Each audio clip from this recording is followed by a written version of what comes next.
अस्सलाम वालेकुम दोस्तों, क्या हाल चाल है? खैरियत है? ठीक है। तो अस अज गए से उस जगह ते सरदाई पीवन सरदाई पीती है से ते हुण असां वापस वेंदे पे। मेरे नाल एक दूसरा दोस्त भी हैं तक दिखा ना ओ ए साजिद भाई क्या हाल है? अल्लाह का शुक्र है। ए नाल जिहड़ा है सखावत अली है। इन्हें आख्या जी अज असां जिहड़ा सरदाई पीसूँ तो असां उस जगह ते वन के सरदाई पीती है। तो मौसम भी अज अलहमदुल्ला काफ़ी ठंडा है।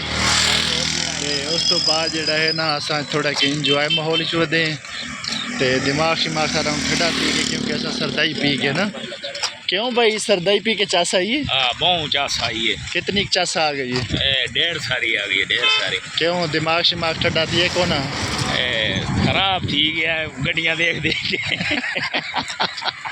क्योंकि नाल MTM की छुट्टी थी गई है ना, तो इस वास्ते क्या दे पे भाई तो क्या थी दिमाग खराब थी गया यार। सरदाई पी के तो दिमाग फ्रैश होना चाहिए है कि ना ना ना ये नहीं हो सकता। गड्डियां बहुत ज्यादा नंगियां ना तो करके